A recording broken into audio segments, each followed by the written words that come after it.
We're not quite done with the preseason game just yet. Lance Briggs and Jerry Azumah still have to have their say. Who stood out? What are the biggest storylines of the game? And looking forward, what should the Bears do? We're going to be talking about it all here on the Brick by Brick podcast starting right now. Let's go.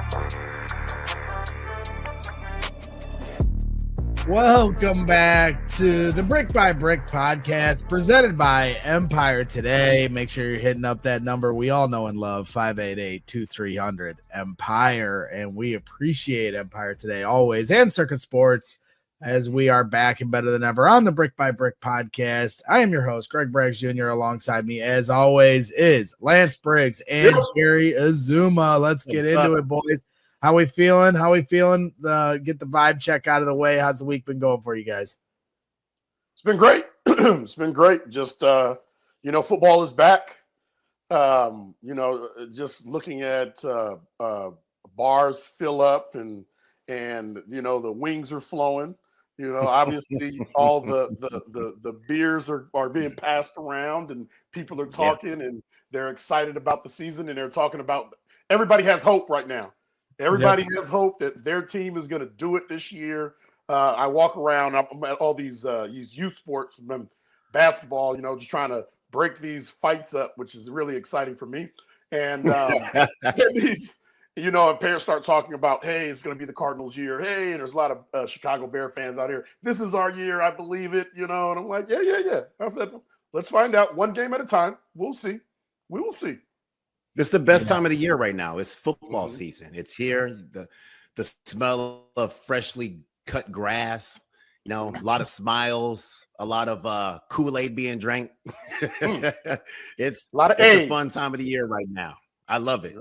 Zoom turned into Chubbs from Happy Gilmore. Fresh cut grass, birds chirping. Where's your wooden hand? Yeah.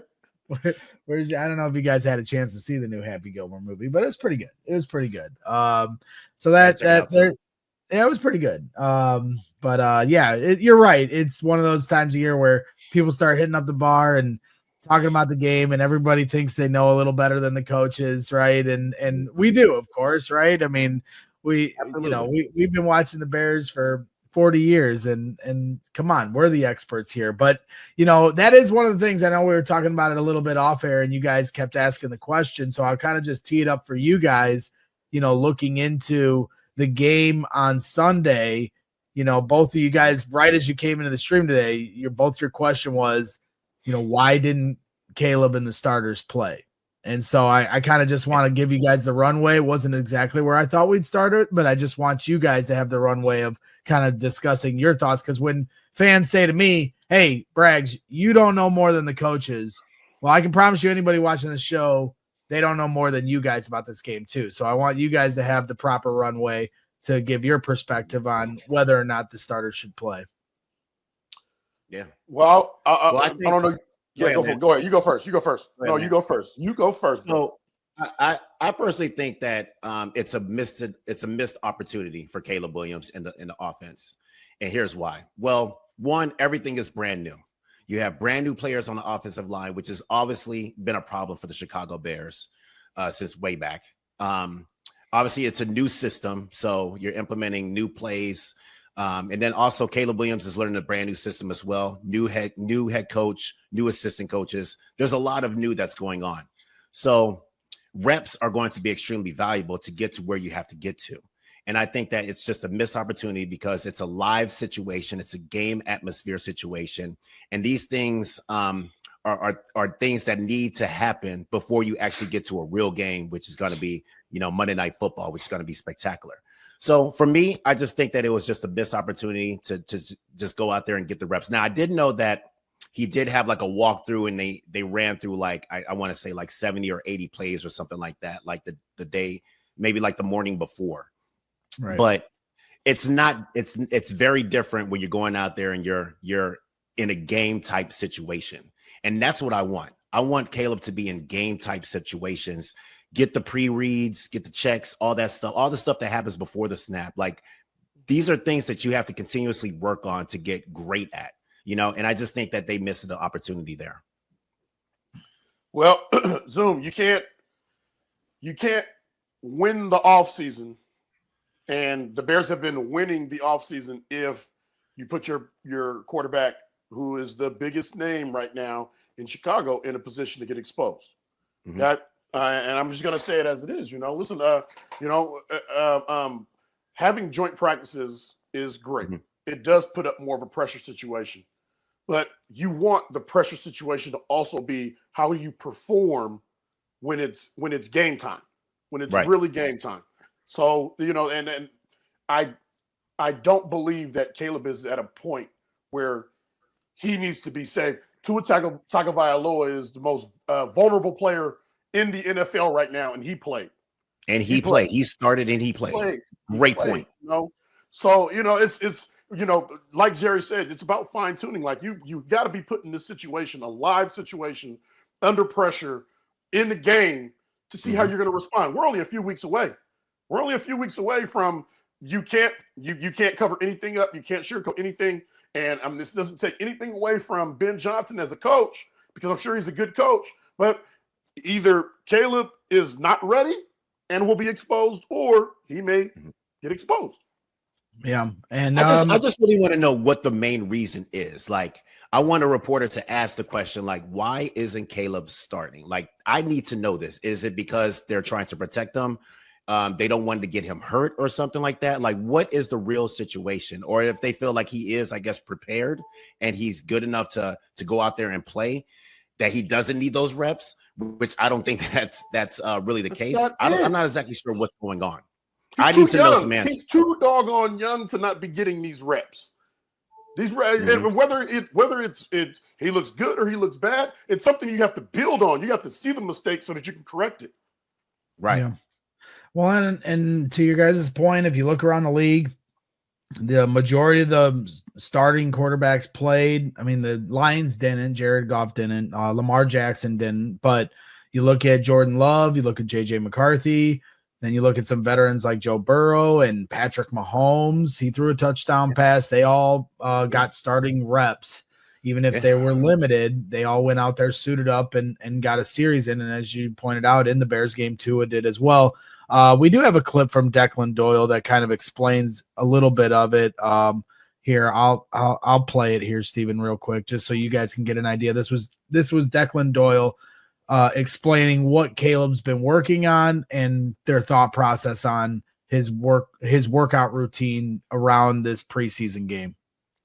Yeah, I think that so the joint practice, I think he did a good job of being competitive. He's continuing to evolve as a processor and things like that, dealing with a pretty large variety of defense. They're kind of stemmed from that Baltimore tree, and that's one that, provides a lot of different looks, different than what he gets from our defense all the time. And so I thought that was really good to see him go out and process that. Pre-game, we went out with the guys that didn't play in the game and went through kind of an extensive workout. And I thought that was really good, just because a lot of times those guys go to the game and they're kind of just hanging out. But they were able to get a lot of quality work in, a lot of quality reps, just working through that mental side of the game, as well as the physical part with some of the route detail and things that we're coaching out. But I've seen him just continue to progress. So there it is from Declan Doyle, really talking up what they did in the joint practice, getting, exotic looks in a practice, and then obviously the workout routine before the game on Sunday, as Jerry said, around 70 to 80 plays working against air, but kind of getting dialed into what they need to do from the playbook. Briggs, is Declan going to be the guy? Is he going to be the guy that gets the shit end of the stick most weeks, where he has to explain everything? He's the correspondent that's speaking for the house. Well, I think Ben had a similar reasoning for it as well. I think they basically, I think their plan was like, hey, let's, up the ante on how many reps. I think Caleb dropped back like 37 times in the joint practice against the Dolphins.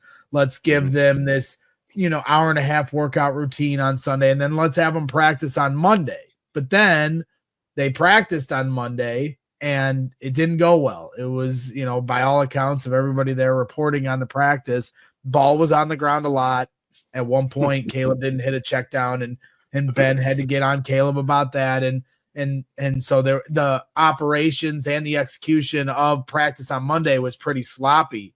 So, I mean, do you guys think they need to have a different approach going into this week with the Bills having a joint practice on Friday and then a preseason game on Sunday night? Don't you practice to get to go out there and execute on game day? Isn't that what practice is for? Like, like I feel like we're just kind of working backwards. Like this is a situation where they need all the reps that they can get. Everything is brand new, and the quarterback needs these reps. Now, Caleb, he's going to be good. We already know that. He has all the intangibles and all the good things that he needs to be a really good quarterback. But he needs reps at this brand new system, which they talked about being complicated. They talked about this new system is complicated. The offense is a little bit complicated. So why wouldn't you put yourself in these opportunities to get these reps? Like, why just say no to that? Like, you are practicing for game day to be prepared on game day, and game day is here. And then all of a sudden you don't play them. To me, it's just, we're just working backwards here. And on top of that, you typically play in the first game, you'll play maybe in the second game, and then your starters may or may not play in that last game. Right. All right. Right before you get ready to play that first week. They didn't play in the first game and had a sloppy practice in that the first practice after that game. So it's and just like Zoom said, it's like working backwards. So now, you don't play because they're probably not going to play in that last game. And if history serves us right in these practices, the next game or that next upcoming practice is going to be a sloppy practice. Right. You know what I mean? So it's what are we preparing for? What are we preparing for? Allow them to go out, show you. I mean, simplify the book. You're not doing it. It's all vanilla in preseason anyway. Exactly. It's all vanilla.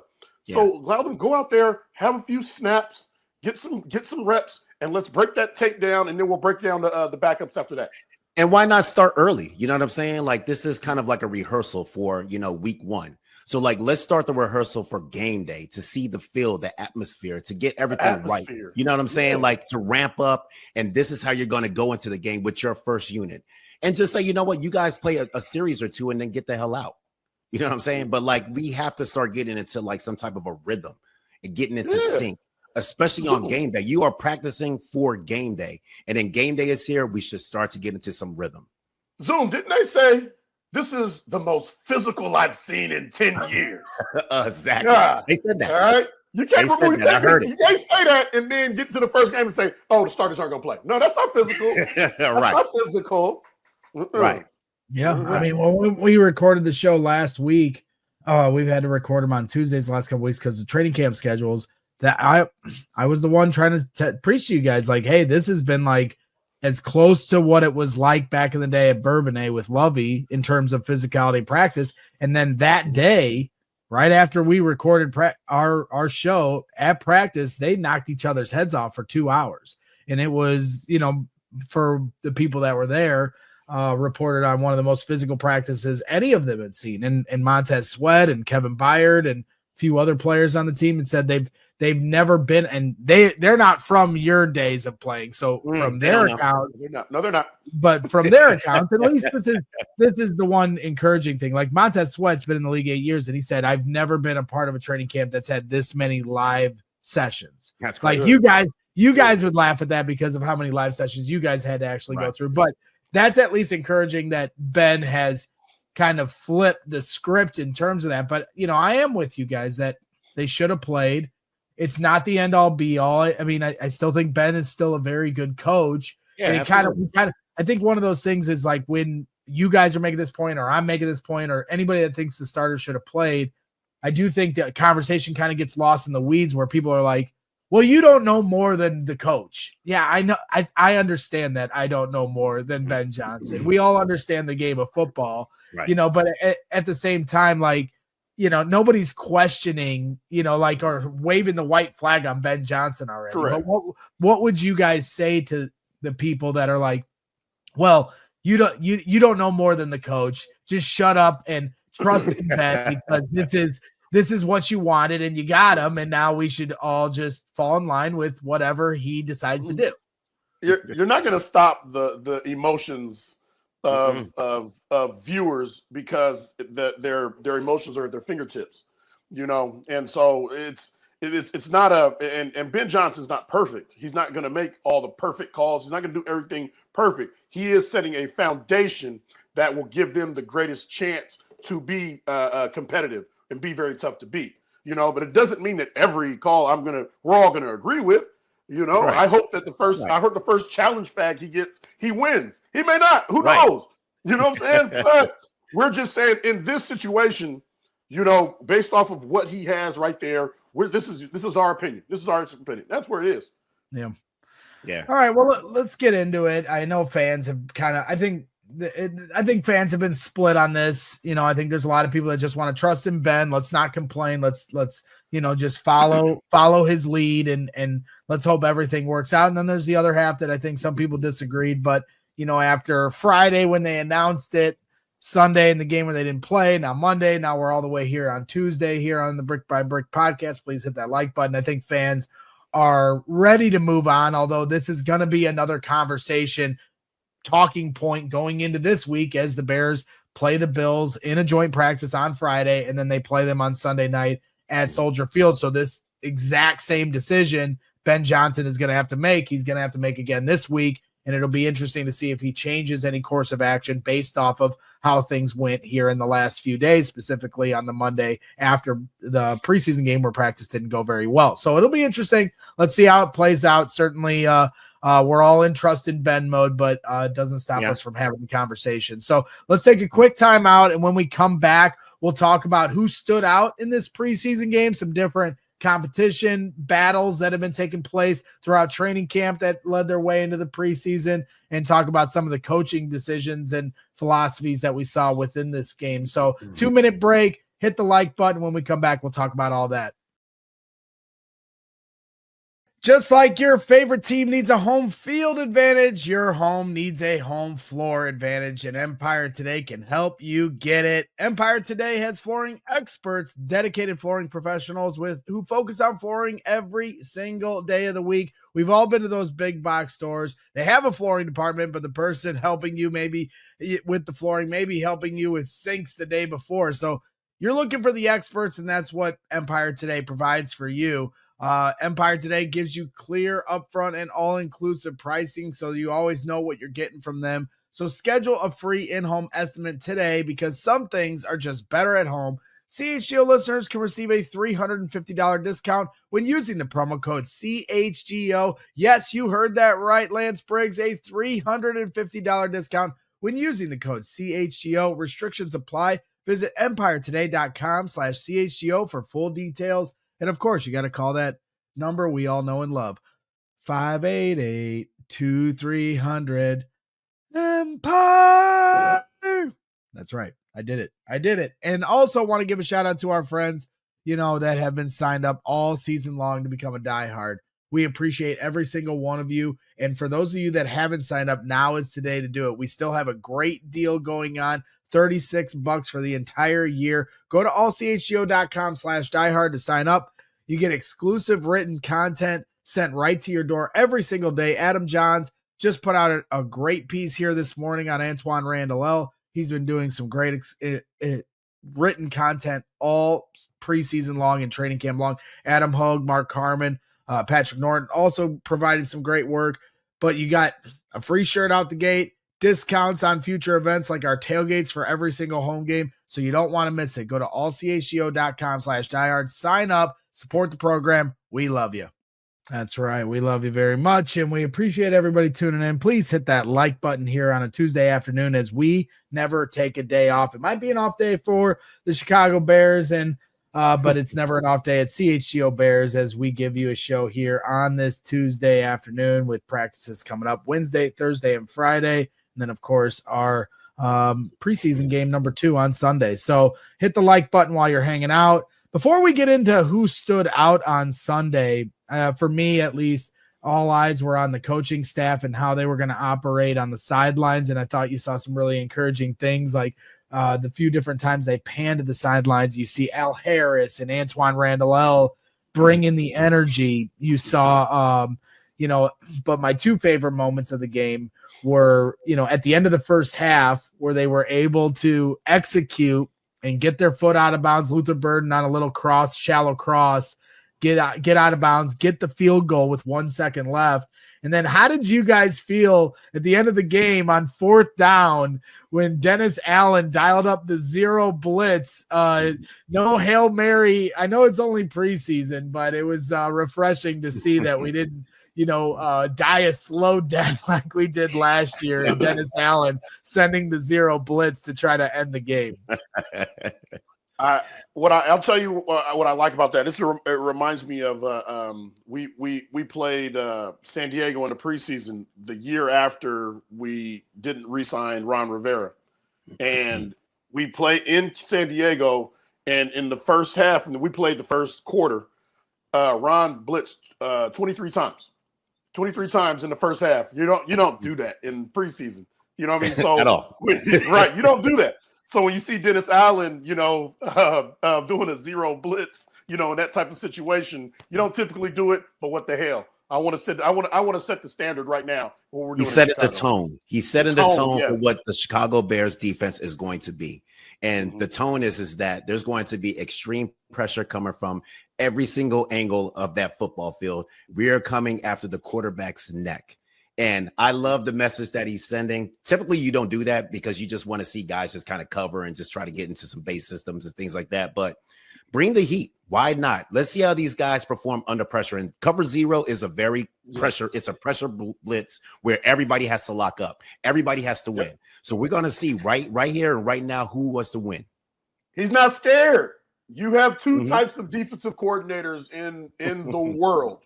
Those that are worried about everything the offense is doing, and those that say they better be worried about us. Dennis Allen clearly is the latter of the 2. And I love it. I love it.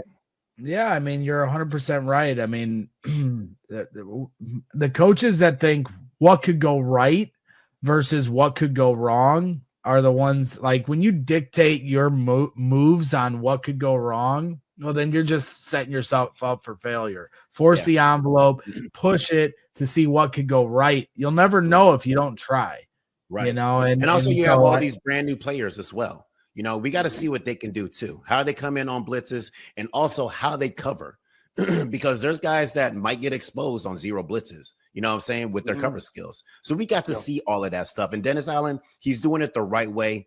He's taking advantage of the situation that's presented right in front of him to say, you know what, guys, we're going to see what we have, and we're going to keep this pressure on for the next team that's watching as well. And at the end of the day, you got to think about this too, Braggs. Listen, these games don't actually count against you in the season. So why not come out, try some things that you want to try with some new players or whatever it is, see what they can do. Because at the end of the day, we're just going to correct it. We're going to get out there. We're going to say, listen, we can't do that with these guys, or we can do stuff with these guys. We can hit home with 4. So guess what we'll be able to do with 5 or 6. Right. You're figuring your team out. Yeah, it's a great thing. Yeah. And when you talk about, flipping the script on what can go right, what can go wrong, when you flip it to the other side of the ball, I'll always remember when Matt Nagy didn't run. They get to the 44 yard line or something at the end of the game against the Chargers, I believe. And he didn't run the ball with like 45 seconds left. They ran the clock all the way down, and then they ended up missing the field goal to lose the game. And they asked, Matt, like, hey, how come you didn't run it a couple more times? You had plenty of time on the clock. And he's like, well, there could have been a false start or a tackle for loss or a fumble. And that's kind of the perfect example of a coach that was worried about what could go wrong instead of showing confidence in your team and finding out what could go right. And so I think that applies to both sides of the ball, that kind of mentality. And so I think you're going to see that more often than not with Ben Johnson and Dennis Allen. And, even in that end of first half scenario where you only have a couple seconds on the clock, could they have just thrown a Hail Mary and hope for the best? Yeah, but Ben Johnson said, no, we're gonna try to get out of bounds here and get a makeable field goal for Cairo Santos. That gives us a better opportunity to win. And so they are able to get across. Luther Burden is able to get his foot out of bounds in time, which a real heads-up play by him and Tyson Bagent. And they were able to do that. And Cairo banged through a 57-yard field goal, showed a lot of distance on that leg. So a lot of positive signs, I think, from the coaching staff. Already a step ahead of the Flues. All right. Understanding how valuable the play before the field goal is. It is very valuable for us to get this. This is a critical situation. This is a play that we need to execute so that we can do this, because this play is probably going to happen. If we play as hard as we can, we play as well as we can, we're going to have in situations where that play before that play before is going to be the reason why we're either going to be able to get the Hail Mary, the field goal, the touchdown, whatever it is, the first down. Yeah, and these are things that we have to continue to build on as well. Just like Lance said, the play before, but it's also that time management. You know what I'm saying? Thinking about the play that might work, getting the play into the ear of the quarterback diagnosing everything and figuring out what he needs to do to make sure that this play is successful. Like and then set yourself up for a possible field goal. So this is all good stuff that's happening and stuff that should be happening. This is the stuff that we should be seeing in the preseason. What did you guys think of some of the play calling standpoint of, like, anything stood out to you guys of the way they were running the ball, or, how they operated in the red zone? Because I thought there were some interesting things, the way they were trying to use Kyle Monungai. I thought, it was interesting to see how, a few times they went for it on fourth downs. I know it's preseason, so maybe not an exact simulation of what they do in the regular season, but certainly the Detroit Lions were aggressive on fourth downs, and I think you saw that in the first preseason game with Ben Johnson. So was there anything else from a schematic standpoint that stood out to you guys on either side of the ball? Going forward on fourth down is probably a telltale of who we are. That was certainly it's got Dan Campbell written all over it. That was part of who the Detroit Lions were, and that seems to get some carryover. It's getting some carryover to the Bears. So that's the identity. That's the identity. I get it. And we're gonna live by the sword, die by the sword. So what we're seeing is a taste of what to expect. And if that's the case, I'm all for it. Yeah. And like we said, defensively, we're going to pressure the quarterback no matter what. Yeah. And I think that's going to be the identity as well. Now, if they hold back with some of the pressure, they're going to expect the front four to, just man on man, just whoop your guy. But very similar to like the Eagles, you know what I'm saying? Like the Eagles didn't run much pressure during the Super Bowl, but they were able to get home with their front four, very often. Yeah. So they're going to ask the same thing of the Chicago Bears to see and try to get into this rotation too, like with Austin Booker and things like that. So they're trying to figure some things out, but the identity for the Chicago Bears defensively is to pressure that quarterback and get that ball out.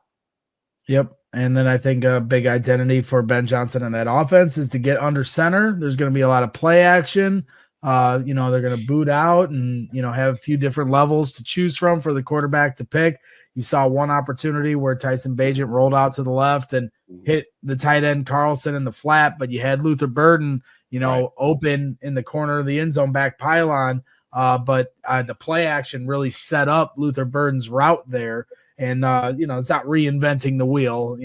Ben Johnson didn't invent play action, but at the same time, we've seen Caleb Williams under center or in shotgun a lot here, last year, and not as much under center. And I think Ben Johnson's really going to try to implement that aspect of his game and see where they can take it from there. Because play action was a staple of Ben Johnson's offense in Detroit. To also piggyback on that is Ben Johnson also is the advocate of the run as well. So we're going to see a lot of run plays. You know what I'm saying? Like he is going to figure out ways to just kind of stay consistent with that run.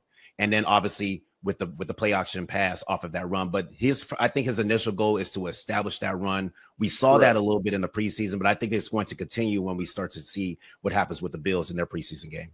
Well, this is a great thing that I'm glad you brought this up, because I've fought with football analytics people for years over this. And I actually asked Ben Johnson about it at the combine. And I was once again shown that I'm incorrect in my assessment, at least through the lens of Ben Johnson and people that really study the game analytically. And so I want to ask you guys this as players on defense. The analytics show that you do not have to be a good run team to be a good play action team. And for whatever reason, I'll never completely wrap my head around this idea. And I guess the reasoning is, you know, like you as defenders are going to fall for that fake no matter what. But for me, I don't understand that, because if it's a war of attrition and you guys are getting beat on the run again and again and again, that's going to get you sucked in more on defense. So help me out here and try to find my way to what the answer is in terms of how you guys react to the play action based off of the teams you're playing and how good or not they are at running the football. I think I'm disappointed with the analytics on that one. Defensively, you're looking for. Sometimes there's just too much analytics. Honestly, way too. Yeah. And you're looking for every tendency that you possibly can. Defensively, what you're looking for is the 100% tendency. So your coach comes in and says, "Hey, when they're in this formation, they've 100% they're running the ball." If you get that tendency right there, and they show up in that formation, Braggs, I'm shooting the gap. You got to play fast. You got to play fast. It's very rare that a coach ever says it's 100. This is 100% key. This is 100% tendency. So with that being said, if a team can't run the ball, and then you find the why of why they can't run the ball, you know, they're lacking on their left side. Their guard, you know, they're missing their center, their tackle, whoever it is, you know why. So listen, if they excel at the play action, really, there's probably one or two players that they're trying to get the ball to. So when that's being said, I can take my read step or whatever it is toward that gap, and as soon as I see play action, I'm sprinting right to where that named player is. That so the one player, there's one player that the back seven that the DBs are going to take care of. The other one is going to be underneath coverage. I'm going right to where he is right now. Right. But that's the tendency. That analytics may not see that, but if you can't run the ball, we're not going to respect it. Why are we going to respect it? I'm going to pad going that way and then shoot to the pass. But if you can run the ball, now I got to come down with a lead foot first and then plant the foot and get out. One thing that we were really coached on is that if they can run the ball on us, we are in trouble. Because if we can't stop that run, then we can't control the clock, we can't control the game, and we can't control the flow of the whole rhythm of the game. So rule number one is to stop the run. And if you can't stop the run, then everything else kind of gets out of whack. Mm-hmm. Yeah, I love the line by Briggs saying those analytics frustrate me. You know, like, because or I'm disappointed by these analytics, you know, and it's funny because that is how I feel. Like, all right, the numbers are the numbers. That's what it says, that a good play action team doesn't have to be a good run team. And Ben is a big analytics guy. He has a mathematical background in college and all that stuff. But it's just always been a common sense thing to me that I'll never come the full way with the people that have tried to make this point to me about the fact that you don't need to be a good run team to be a good play action team. I think they work hand in hand. And I think the physicality of the sport, wearing a team down physically and mentally, that breaks them then when you hit that play action on them after you've pounded them over and over with the run. And let's hope the Bears can do that with some guys that we saw here on Sunday. And we're going to talk about those guys here, in just a moment. So we're going to take a quick timeout once again, 2-minute break. And then when we come back, we're going to talk about who stood out and, who to watch for here going forward as the Bills come to town here this week. So 2-minute break, hit the like button. We'll come back and talk about all that here on the Brick by Brick podcast. Whatever the sport, the app to bet is Circa Sports Illinois. Circa Sports, it's sports betting the way it should be. Circa Sports Illinois has high betting limits, low holds, and exceptional customer service. Bet on all your favorite teams in every game this season. I'm talking spreads, props, futures, or in-game. Circa Sports has it. Fund and bet like a pro from anywhere, anytime in Illinois. Obviously, with football season getting ramped up, Circa Sports has been adding daily lines for preseason games, and then, of course, some different props coming out. They even got some of the props for week 1 of the regular season for the NFL. So you want to hit up the Circa Sports Illinois app and get your bets in now. Start making yourself some money. Throw some money down on the Bears and download your new bookie today at circasports.com. Must be 21 or older. Gambling problem? Call 1-800-GAMBLER. Circa Sports Illinois. We appreciate them, and we appreciate you for signing up with Circa Sports. And then also want to give you guys a friendly reminder that, you know, when you talk about Circa Sports, you know that they have one of the top spots in Vegas. I'm talking the Circa Sports Swim, Stadium Swim in Circa's casino. We're going to be in Vegas here week 4. Compliments of our friends over at True Fan Travel. Once again, if you were at our trips last year to London and Arizona, anyone that went on those trips will tell you it was worth every single penny. And so we're going to be hitting up Vegas again. Because those guys just take care of us the right way, and they're going to take care of you as well. So make sure you sign up at truefantravel.com, because these guys are going to give us a 3-night stay at a premium Vegas resort, tickets to the game.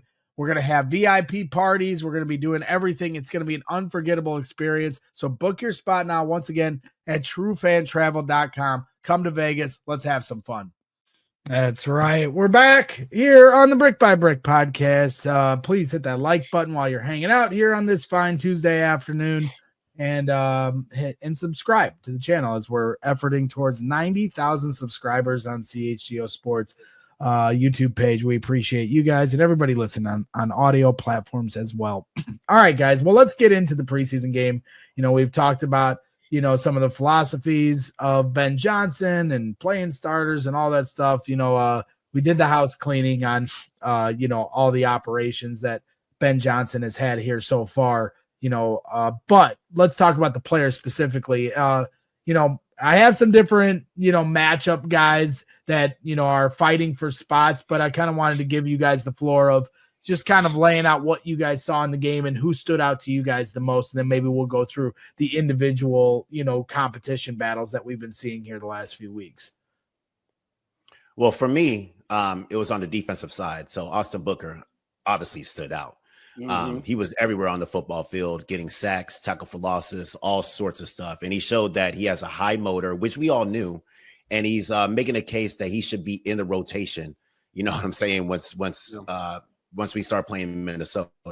So I thought that it was excellent for him to come out, get those reps, quality reps, and put it on film that, like, we have a guy that can actually perform very well, and he needs to be out there. So Austin Booker was everywhere. I think he was the number one guy that stood out from this past weekend's game.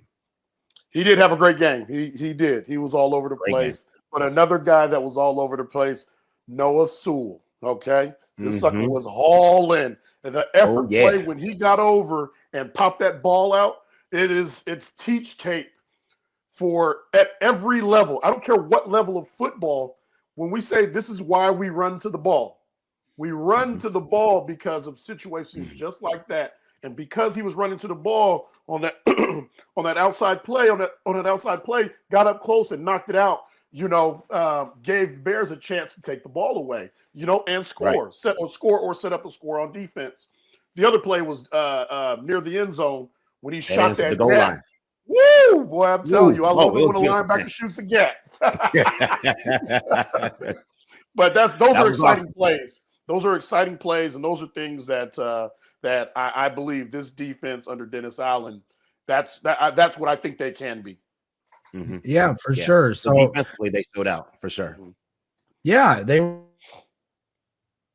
I'm Rob and Zach Pickens, who have guys that, you know, I think were questionable to make this roster. I thought both guys, and I think they still have a lot to earn in that regard, but I thought both guys really stood out in that game as well. You know, maybe it was a trickle-down effect because of some of the other pressures taking place. You know, you got Dom Rob and Austin Booker flashing on the outside, forcing the quarterback to have to step up, and then falls right into Zach Pickens' lap, but he still made the plays. Yeah. It's a team, buddy. It's all working. It's all parts working together. You know, you get good interior push. Yeah, you get good interior push. That means the edges come in, make plays. The edges come in fast. They step up. The interior push, they make plays. So, and then obviously the back seven, you know, if the ball comes out early, comes out a little bit high, a little bit low, a little bit far, a little bit behind. It makes guys step in front of it and have him, you know, I know there was a drop pick that would have been a touchdown, you know, in that second half. Yeah. But the defense is working the way that it should be working. The defense has always been clicking. And I like the fact that you know, the defensive coordinator is taking risk and taking some chances and relying on certain guys to go out there and make plays as well. And they're responding the way that they should be responding. So I think that the trajectory for this defensive team is going in the right direction. And I'm really excited for what they got going on soon. Yeah, Terrell Smith dropped that pick 6. That was a tough one. I know he exited the game with an injury as well, so hopefully he can get back. But that was made a nice play on the ball. He just couldn't finish the rep by getting it in his hands. I know Jerry would have came down with it and took it back the other way. There's no question there. I ain't dropping that one. I ain't dropping it. You're not dropping it. Don't drop that money now. Come on now. Oh, take that to the house. You will be a hero and people will love you. Especially in the city of Chicago. You put that ball in the end zone, they will love you. It's the difference between just being a guy, right, and being that guy. Yeah. So let's go back to the linebacker discussion here, Lance. You know, you Ruben Hippolyte and Noah Sewell. You know, I know you had your eyes on them, and both of them were able to get downhill and make some plays in the backfield. I think at one point Ruben and Noah both had, you know, some tough spots where, you know, in coverage, you know, it kind of getting lost a little bit in coverage. So maybe just talk about that specifically with Ruben Hippolyte, like the adjustment of, you know, having to play downhill and play aggressive, but then also learning how to play on your heels and getting coverage and learning both of those responsibilities. Football's reactive. You know, it's all reactive, especially defensively. It's all reactive. So having an idea of where you need to be when you're run gap. So let's say no pullers, ISO or just a dive. You know exactly what gap you're going to because every gap should be accounted for. Okay. Mm-hmm. If there's a play action pass, their tendency says they run a high percentage of this play or that play off of that run and that play action. So if I'm headed to this A gap, you know, with play running toward me or running away, if it becomes a play action, more than likely it's a play where this tight end is going to end up in the middle of the field, somewhere in the middle of the field. If I'm paying attention during our film, our breakdown of our personnel, and then when we get to practice, our coaches are going to put in the plays that they run a high percentage of. So once I plant that foot, I realize it's not a run. I'm planting my foot and I'm putting my body in the direction of where that player should be. Okay, I'm gonna peek, and off that peak, it's gonna tell me everything I have to know and get my eyes back. If it's zone, if it's man, then I'm gonna get my eyes back also because I'm free. I'm the free player. I'm the middle hole player. So it's all about for us. It was always about diagnosing everything with a peek. You know, just a quick flash like that. I see a movement there. I know where he's going. I know where he's heading. And I know how I need to play that. Yeah. First and foremost, you got to identify those keys. You know what I'm saying? Because those keys will tell you what to do. So this is all like classroom stuff that like you break down like in the classroom, watch, you know, countless hours of film. But once the games happen, you know exactly what their tendencies are, what they kind of like to do out of certain formations. But your keys will tell you a lot. So it's eye discipline, you know, for the most part. If you have really good eye discipline. Explain that for the average viewer, the average football fan. You're saying keys. What, like, explain specifically what you mean by reading your keys. Let's say this right here. All right, let's say we have no tight end. We have a tight end in the backfield with a running back. Okay, let's say our quarterback's in pistol. Okay, we're in an 8-man front. Let's say we're in cover 3. All right. So I need to know where that lead backer is going to go, that fullback, that tight end that's in the backfield, because wherever he goes, he creates an extra gap. Okay, That's your number one key.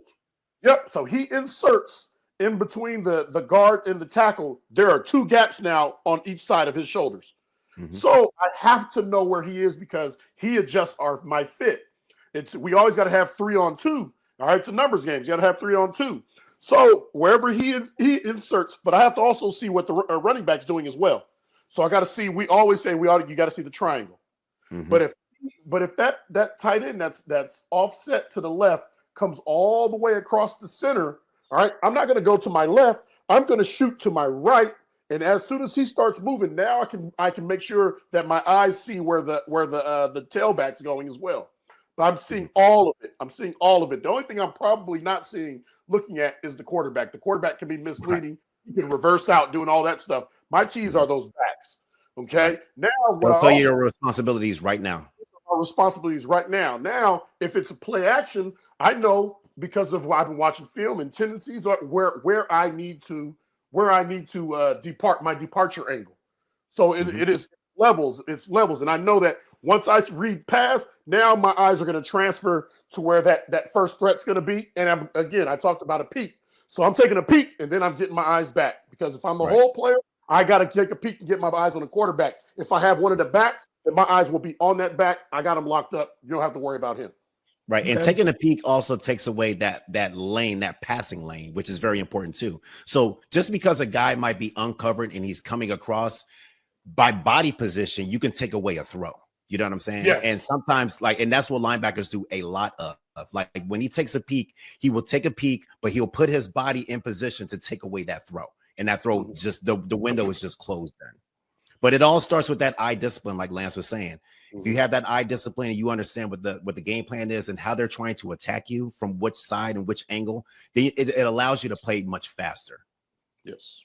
Okay. Interesting. And that's why we have you guys on and providing that kind of insight and understanding of the game that you just don't get anywhere else here on the Brick by Brick podcast. So, that's what we do, Braggs. We throw bricks around here, baby. We throw bricks, man. Big bricks. Right. The big ones. That's right. Yeah, hit me over the head with it. Maybe then I might understand what you guys are trying to teach me. Maybe. You're gonna learn something now. That's right. We are definitely learning here, as we always do, and we're presented by Empire today, always, every day here on the Brick by Brick podcast. We appreciate those guys for their support.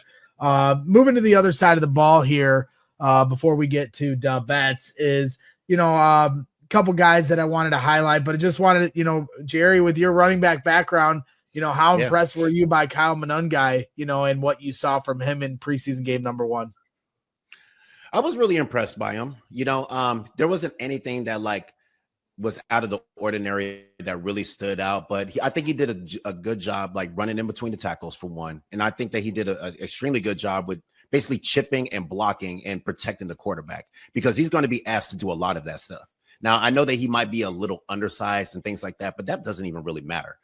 As long as you can step up and meet that defender before he gets a quick steam ahead, then he's going to be able to protect the quarterback, and that's going to be very important. So protecting the quarterback obviously is very important, but running in between the tackles is very important as well. And I think that he's going to get a lot of situations where he's going to get the ball and he's going to be asked to basically be elusive in between those tackles and try to use that burst that he has to get into the open field. But it was really extremely exciting to see that they had a 16 play drive and a 13 play drive, right? Long drives, long possessions.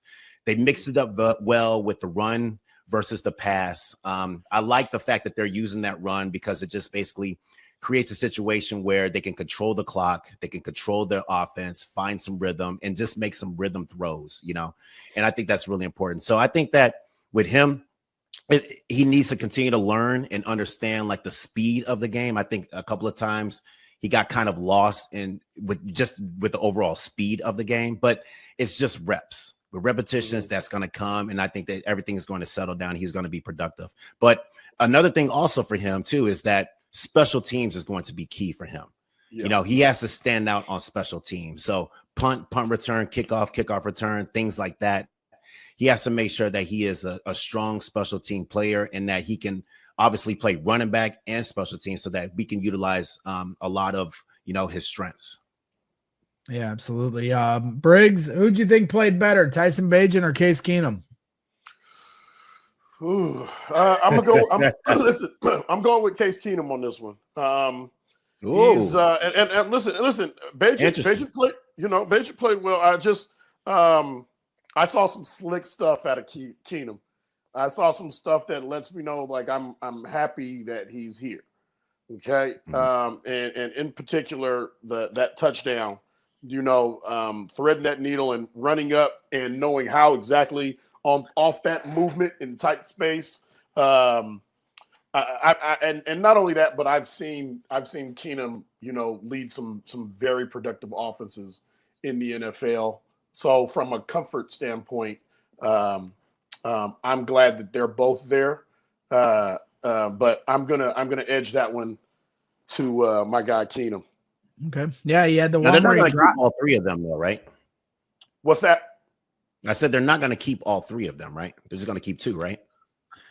I would say they're going to keep all three. I mean, I really do. Yeah. I mean, they brought Keenum in for a reason, and I think that's to bring some veteranship to the room to help Caleb Williams and Tyson Bagent. But you can't practice squad Tyson Bagent, you know, and because somebody else will pick him up, you know, and right. So I think that they are going to keep three here this season. And what does that say? What does that say about this season? Like, if all else fails, we have two guys that we're keeping two quarterbacks. If they do keep those two quarterbacks, so we have three. That says a bit about fail-safe for this upcoming season. What are you trying to say? What are you trying to say? I'm saying you're right. Like, you're going to keep two quarterbacks, or you'll put one on practice squad, but you don't have that. If the Bears keep these two quarterbacks, they have now implemented a fail-safe if something goes wrong. Listen. I didn't know if you were trying to say something about Caleb here. Oh, we're talking about Caleb? I'm just talking about a fail-safe, all right? Listen. No, I mean, hey, would you say, Lance, that the Bears have the strongest quarterback room in the NFL with those three quarterbacks?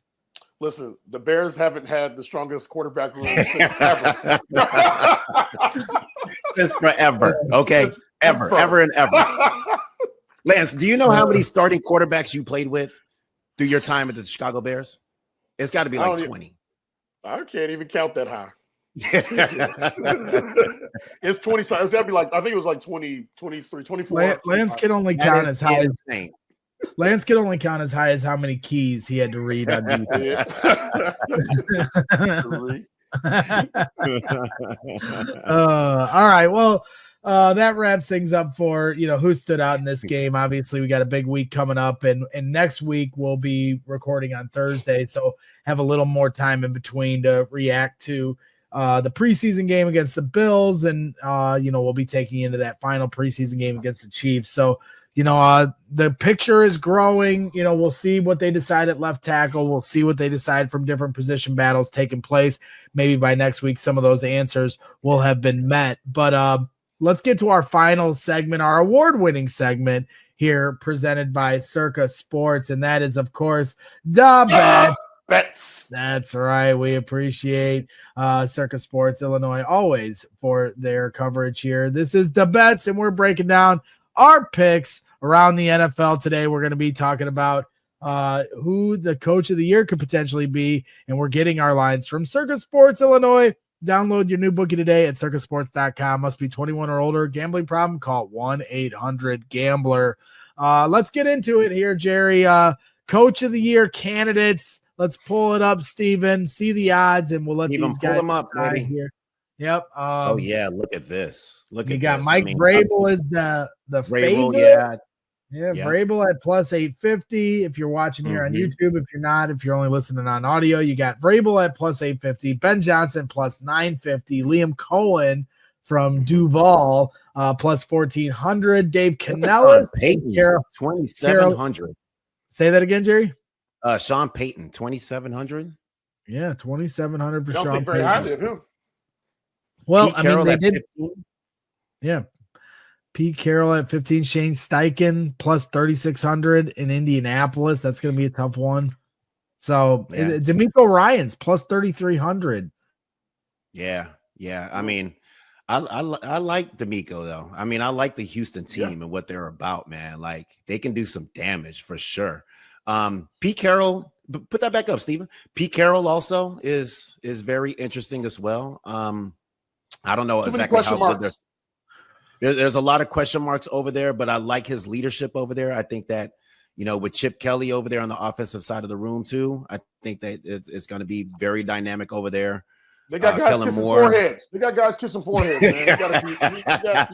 You got to clean that up now. But Mike Vrabel, I mean, even though the Patriots are not a good football team, he's a great motivator. And, there's a possibility there that he can turn some things around and change the whole dynamic for that program because they're where they are right now. It's not really good, but he can turn some things around over there. So who knows? This should be a good one. Yeah, I mean, you have Ben Johnson and Mike Vrabel and Aaron Glenn. Those are some of the first-time head coaches. Aaron Glenn's plus 1,500. But then I think some of the ones that you pointed out of guys that would be better bets, Sean McVay plus 2,400 with the Rams, Jim Harbaugh plus 1,900 with the Chargers, Sean Payton plus 2,700 for the Broncos. Sean Payton. The Sean Payton one might be a little tricky because the Broncos did make the playoffs last year. So, what would he have to do this year to run away with Coach of the Year, but still plus 2,700? Dan Quinn from Washington with the Commanders plus 3,700 to be Coach of the Year. You're not going to bet on Andy Reid, right? You're not going to bet on, those guys.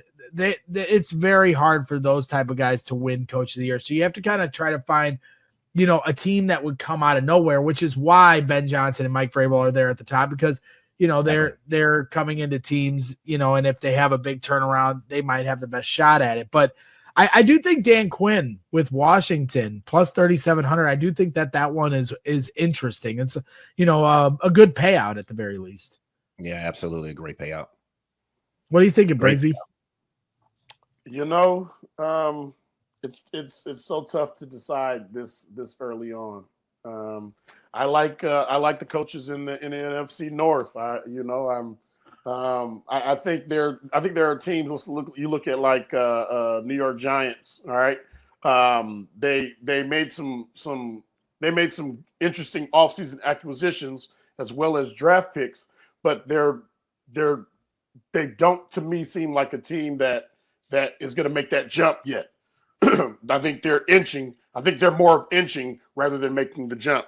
Jacksonville with Liam Cohen, there's nothing that says, because right now they're Trevor Lawrence is at the helm. There's nothing that says they're going to make that jump. Even with Travis Hunter, they're inching, and they could be inching in the right direction, or they could start inching in the wrong direction. Yeah. And then Kevin, you mentioned NFC North coaches. I mean, Kevin O'Connell. Yeah, there is that. Kevin O'Connell is, one of my favorite coaches in the league. I think he's great. He's at plus 4,500. He's not even on this graphic because there's so many, at the bottom of the thing. But plus 4,500 for Kevin O'Connell with JJ McCarthy as your rookie quarterback. That might be another one to consider if they're able to win a tough NFC North division. Dan Campbell's at plus 2,200 in Detroit, losing both his coordinators. And then you mentioned, with the NFC North, Matt LaFleur also at plus 2,500. So be interesting to see how this all plays out. But I think Dan Quinn is certainly somebody I'd keep my eye on personally. And then Kevin O'Connell, if we're not just going to all say Ben Johnson. Why Kevin O'Connell? Why Kevin O'Connell when there's not enough consistency in JJ to say you're going to make that jump?